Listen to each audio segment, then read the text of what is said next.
Now we are going to discuss about the translation. Okay.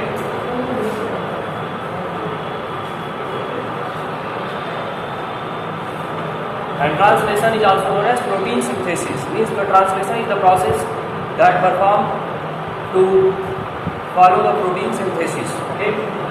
And it can be defined as the process. It is the process by which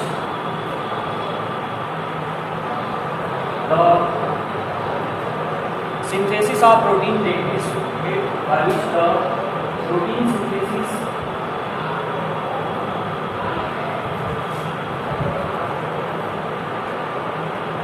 take place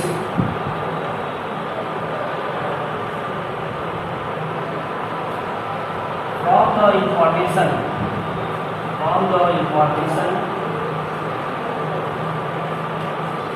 of mRNA.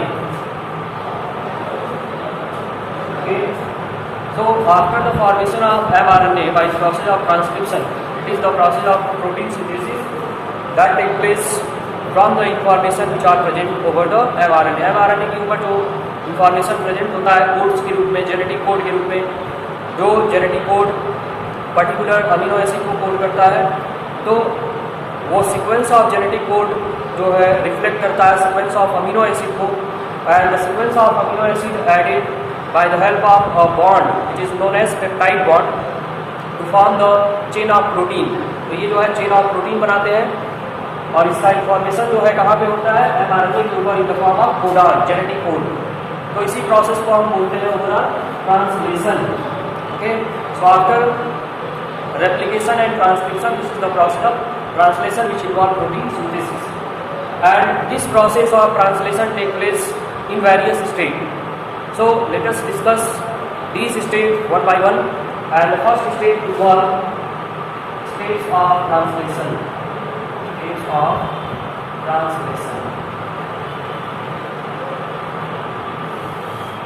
And the stage of translation involve the first stage, that is the activation of amino acid.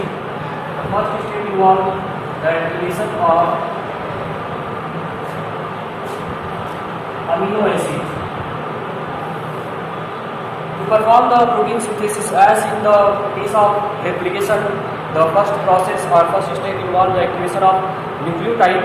Same as in the case of translation, the first stage involved is the activation of amino acid. Amino acid को जो है पहले activate किया जाता है, which is act as a raw material for protein synthesis. Protein synthesis के लिए जो raw material का काम करेगा, उस raw material का क्या होता है, activation होता है. And the activation of raw material, that is amino acid, take place by the help of energy and an enzyme, and the enzyme is known as amino acid synthetase. Okay. So first of all, let us discuss about the requirement for amino acid activation. So for the activation of amino acid, the require the ATP,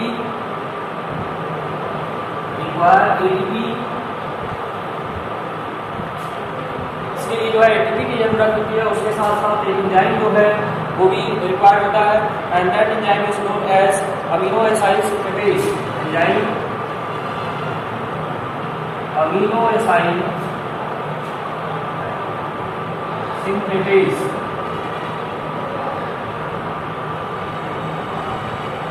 This is the enzyme for the activation of amino acid. So after joining amino acid with ATP and enzyme, there will be the formation of amino acid synthetase complex. So the activation involve the amino acid plus ATP and plus energy. Energy can also be represented in the form of capital E. So the product will be formed in the form of amino acid complex. amino acid complex होगा, इसको हम short form में लिख सकते हैं, that is amino acid. इससे connect होगा आपका AMP and enzyme complex.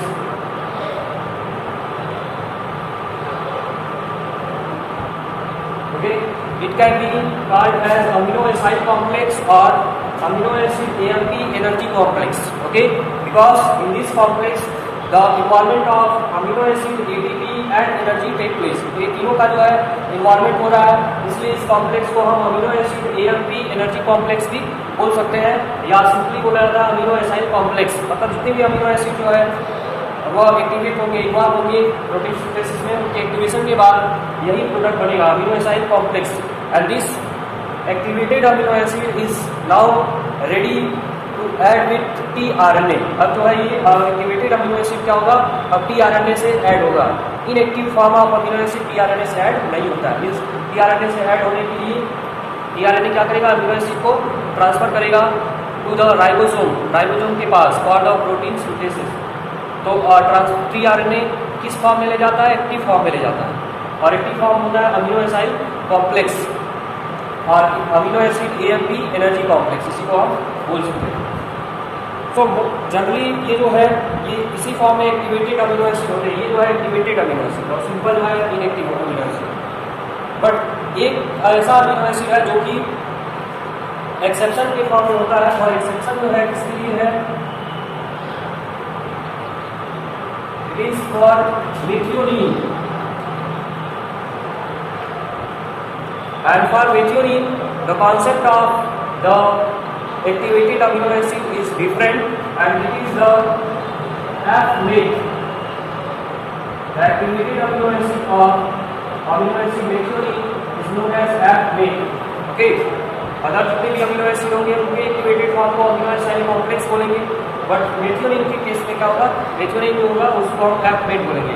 And methionine के बारे में आपको बताया गया था कि ये कोड होता है by a code, it is known as AUG, which is the start codon। ये स्टार्ट कोडॉन से अमीनो एसिड का कोड होता है, और इसके लिए अलग होता है concept, that is F-mate। Activated form इसका F-mate कहलाता है, उसके अलावा सभी जो है अमीनो एसाइड कॉम्प्लेक्स बोले जाते हैं।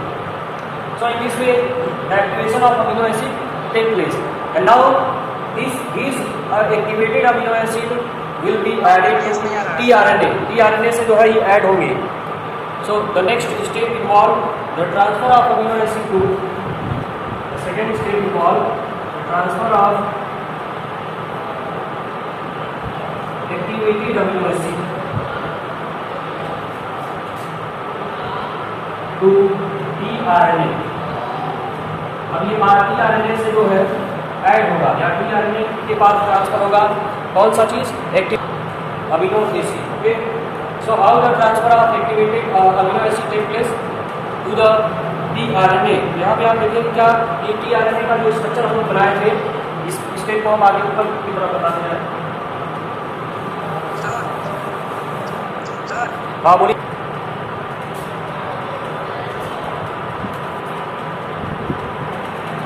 And the structure contain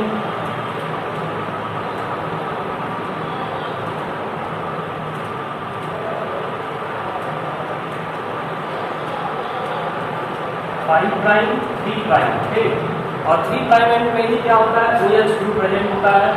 तो OH ग्रुप से ही क्या होगा कि जो आपका एक्टिवेटेड अमीनो एसिड होगा वो जाकर के ऐड होगा। इसलिए OH जो है यहाँ से हट जाएगा और यहाँ पे जुड़ जाएगा अमीनो एसिड और AMP energy complex. Okay, amino acid AMP energy complex क्या होगा, 3 prime end of the tRNA वहाँ पे जाकर के जुड़ जाएगा, और जुड़ने के बाद अब ये क्या करेगा, ये ट्रांसफर कर देगा। तो यहाँ पे आप देखेंगे क्या, ये आपका एक्टिवेटेड फॉर्म है, और इन एक्टिवेटेड फॉर्म में जो है वो रिएक्शन बिल्कुल दिखाते हैं। तो यहाँ पे आप ये क्या, ये amino acid AMP and energy complex and plus the tRNA।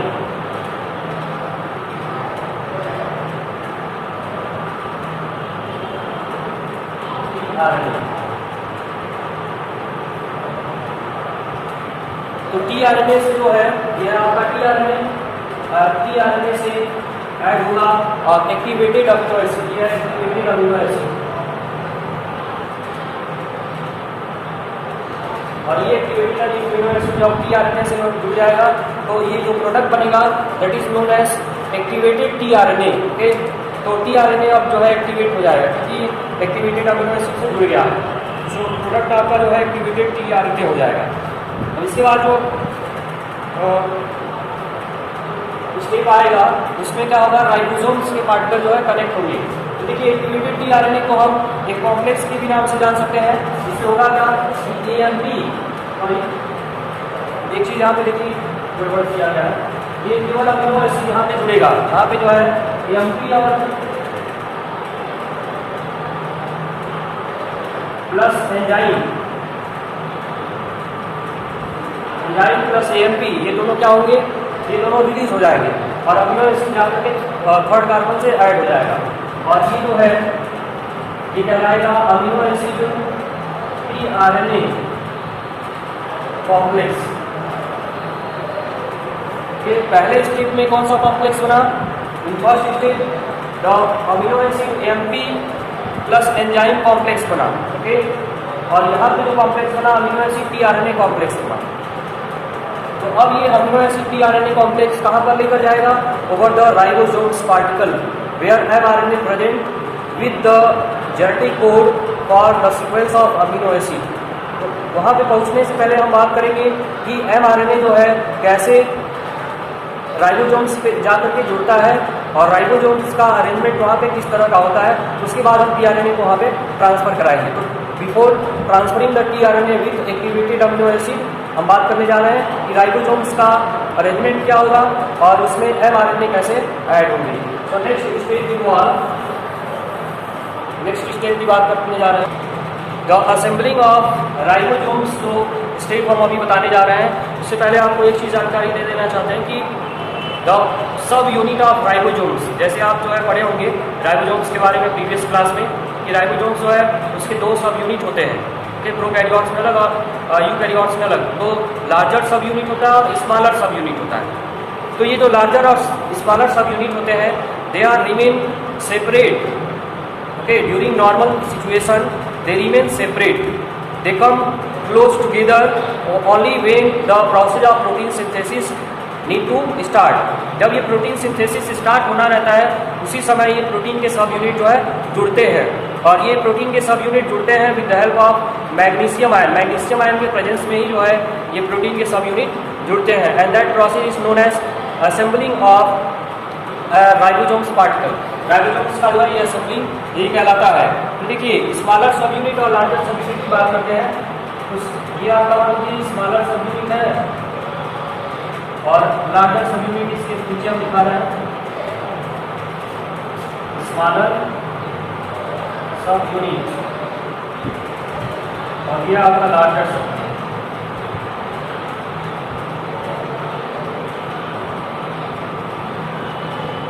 So smaller and larger subunit जो है एक दूसरे से कनेक्ट हो जाते हैं and the process involve is known as assembling.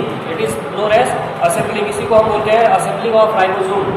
और असेंबलिंग ऑफ राइबोसोम होता है in the presence of magnesium ion. Magnesium ion के प्रेजेंस में ये दोनों जुड़ते हैं, smaller subunit and larger subunit. और जुड़ने के बाद जो है mRNA अब आकर के इससे स्मॉलर सब यूनिट से mRNA जुड़ता है। दिस स्मॉलर सब unit is for mRNA binding site. Smaller सब यूनिट के पास जो है mRNA बाइंडिंग साइट पाया जाता है और जो लार्जर सब यूनिट होते हैं उस पे 3 साइट्स प्रेजेंट होते हैं। ओके, इसके ऊपर जो है 3 साइट प्रेजेंट होते हैं, A, B and E। A site, B site और E साइट। तो पहला जो है A साइट जो होता है A for amino acyl. Okay, तो ये होता है अमीनो एसाइल साइट। इसी साइट से अमीनो एसिड को जो है रिकॉग्नाइज किया जाता है over the tRNA.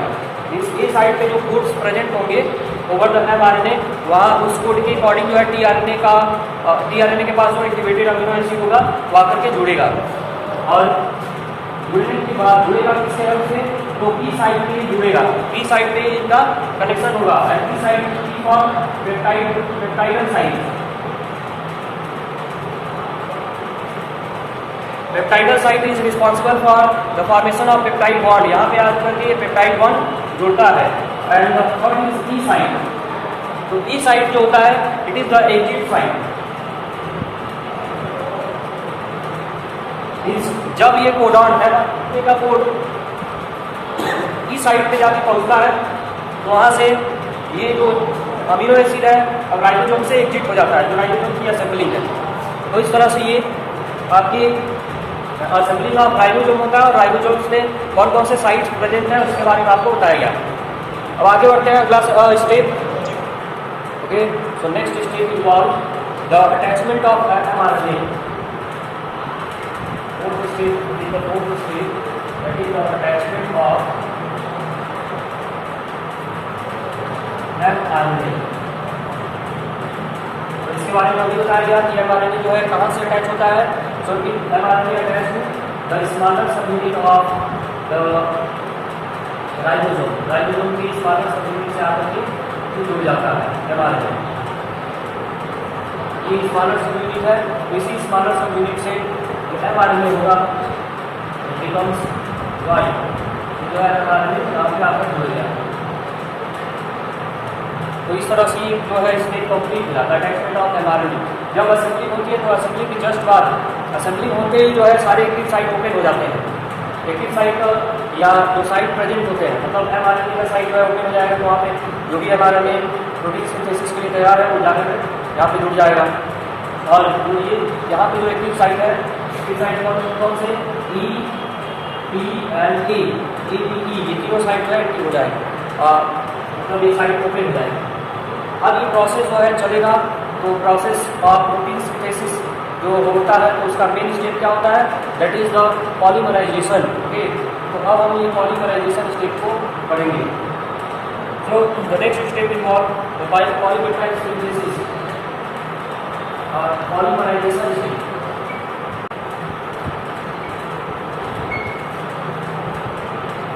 Direction of peptide bond synthesis, peptide synthesis भी बोल सकते हैं।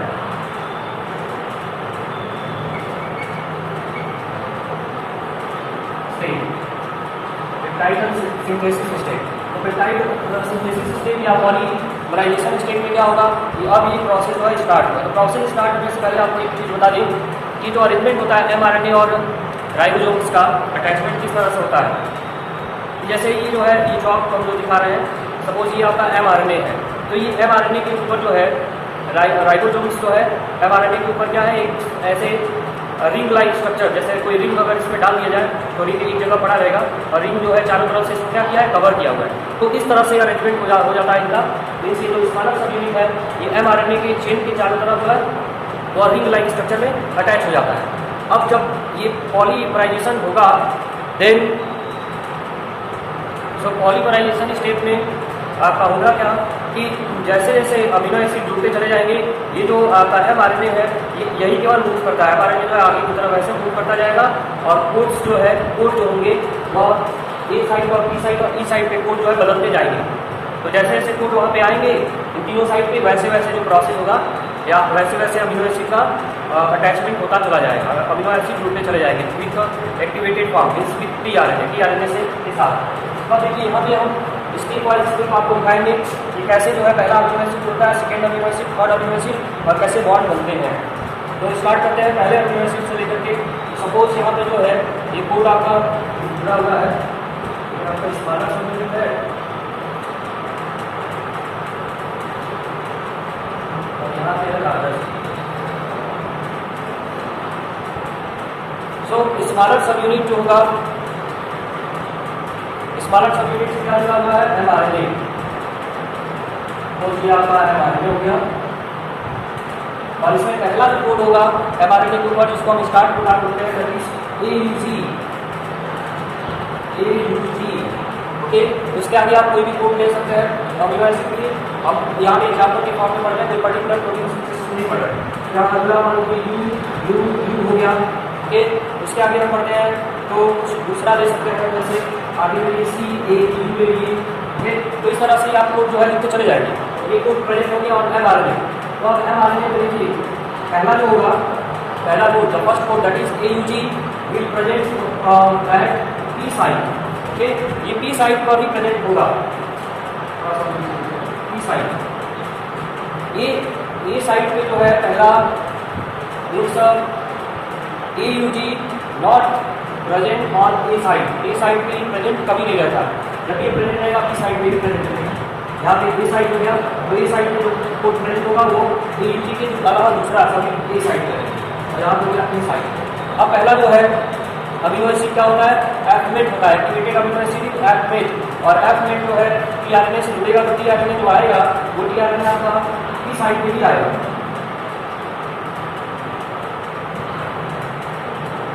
TRNA present at B side and here the amino acid add in the first tRNA is the F-mate. Okay, because methionine is coded by AUG. AUG से जो amino acid code होता है वो होता है मेथियोनिन। तो पहला जो अमीनो एसिड आएगा आपका tRNA के साथ बी साइड पे ही आएगा AUG के सामने, तो ये होगा F-mate। अब दूसरा जो आएगा second, the second will be add at A side, second जो जुड़ेगा वो ए साइड से जुड़ेगा। अभी सेकेंड अमीनो एसिड आपका यहाँ पे जुड़ा नहीं है, सेकेंड स्टेप में हम इसको दिखाएंगे। मान लीजिए आना चाहता है दूसरा अमीनो टीआरएनए जो लेकर के आएगा अमीनो एसिड को,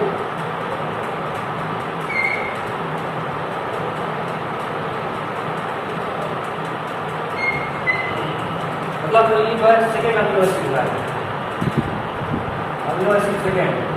तो सेकेंड अमीनो एसिड जो है आप देखिए वहाँ ए साइड से जुड़ेगा, इसको अगला स्टेप हम दिखाएंगे सेकेंड स्टेप में।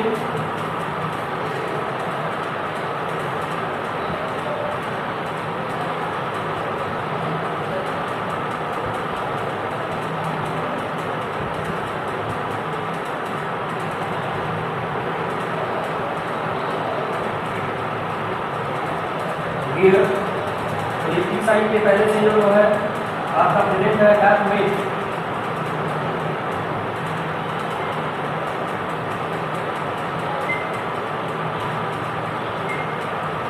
F-mate, और ए साइड जो होगा इसका ए साइड, और ए साइड पे दूसरा अमीनो एसिड आ जाएगा एक्टिवेटेड अमीनो एसिड, और we can say that activated tRNA. यहाँ पे अमीनो एसिड सेकेंड हो गया ए साइड पे, तो ए साइड पे पहले इसका रिकॉग्निशन होगा कि ये अमीनो एसिड जो है सुटेबल है जुड़ने के लिए कि नहीं है सुटेबल। अब आगे जब अगले स्टेज में आप जाएंगे तो ये जो बी साइड वाला एफमेट है ये ई साइड की तरफ बढ़ेगा, इसकी जो रीडिंग है कोड जो है अब आगे की तरफ मुक्त होगा। तो आगे की तरफ मुक्त होगा तो कैसे होगा हम देखते हैं। तो यहाँ पे smaller larger and what is the mRNA, और mRNA में AUG जो है यहाँ पे आ गया, और इसके आगे आ गया U, इसके बाद आपका CAU, इसके बाद आपका ये हो गया UAG। सो अब आप देखेंगे क्या कि ये जो है AUG आपका बी साइड पे आ गया है, B side and this one is the A side. So AUG move at the E side. AUG अब कहाँ पे आ गया, E side पे आ गया।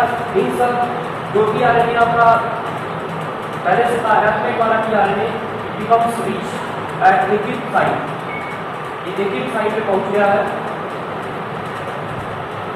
एफमेट, और B side पे जो है अमीनो एसिड सेकेंड पहुँचा हुआ है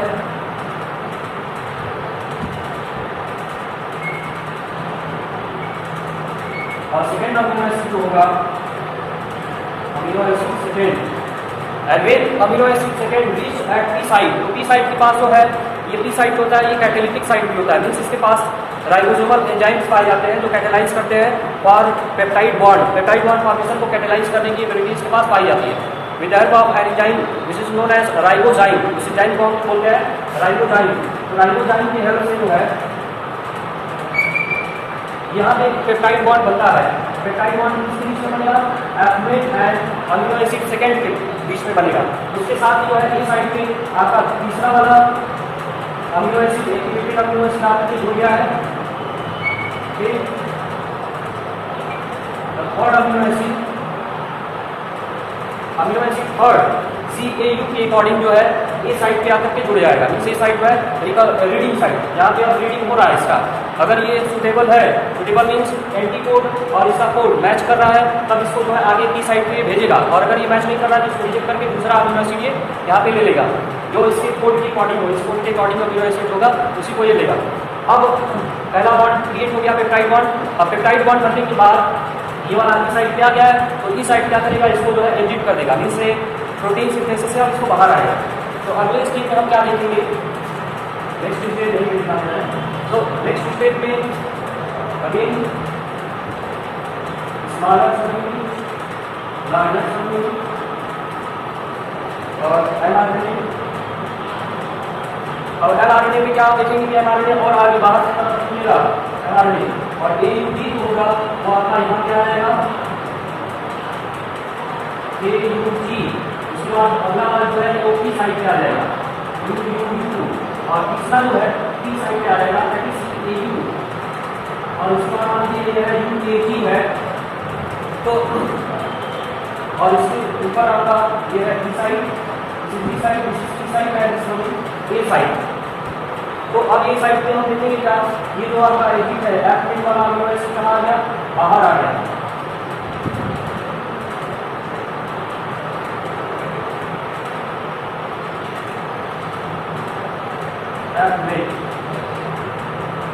और बी साइड पे आपका जो है अमीनो एसिड सेकेंड है,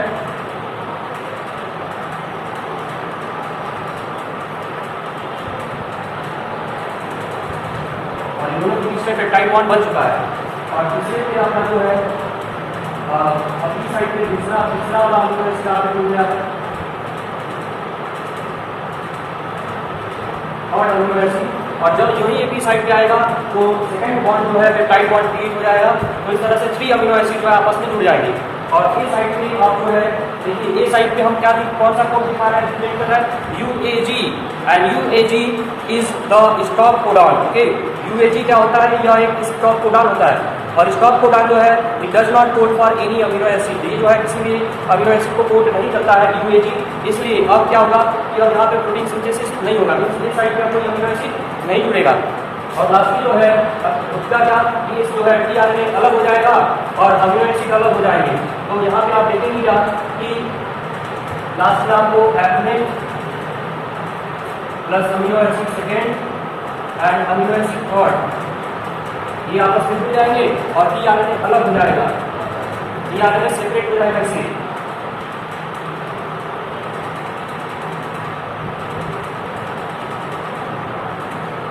और ये टीआरएनए जो है अब अगले वाले प्रोटीन सिंथेसिस के लिए फ्री हो चुका है। अब फिर वो पर्टिकुलर अमीनो एसिड को एक्टिवेटेड अमीनो एसिड को जोड़ करके अब लाएगा दूसरे वाले प्रोटीन सिंथेसिस के लिए, जो ये कंप्लीट हो जाता है। तो इस तरह से आप देख रहे हैं क्या कि इस साइड पे जो है ये एग्जिट हो रहा है, मतलब अमीनो एसिड से जो है टीआरएनए अलग होकर के अलग बाहर निकल जा रहा है, और इस साइड पे जाने पे पेप्टाइड बॉन्ड बन रहा है, और इस साइड पे जो है रीडिंग हो रहा है, कोड का मैचिंग वेरिफिकेशन वाला प्रोसेस चल रहा है। तो इस तरह से आपका पेप्टाइड पॉलीपेप्टाइड चेन का फॉर्मेशन हो जाता है। उसके अलावा एक चीज़ और आपको यहाँ पे जानना है कि for the efficiency of protein synthesis के एफिशिएंसी को बनाए रखने के लिए यहाँ पे एयूजी जो स्टार्ट कोडॉन है उससे पहले भी कुछ कोड्स प्रेजेंट होते हैं। ओके, या उससे पहले जो है और भी लंबा चेन होता है एमआरएनए का, या और यूएजी जो स्टॉप कोडॉन होता है उसके आगे भी चेन ही लंबा होता है, मतलब कुछ कोड प्रेजेंट होते हैं, but that codes do not code for any amino acid, वो जो है कोड अमीनो एसिड को कोड नहीं करते। तो एयूजी से पहले वाला रीजन एरिया उसको हम जो है नॉन ट्रांसलेटिंग एरिया उसको बोलते हैं। Okay, UTR untranslated region, UTR इसको बोलते हैं। तो यूटीआर जो है वह एयूजी के पहले भी प्रेजेंट होता है और यूटीआर यूएजी के पहले भी प्रेजेंट होता है। Untranslated region and untranslated region ensure the efficiency of protein synthesis के एफिशिएंसी को बढ़ाते हैं। Okay, so this is all about the translation.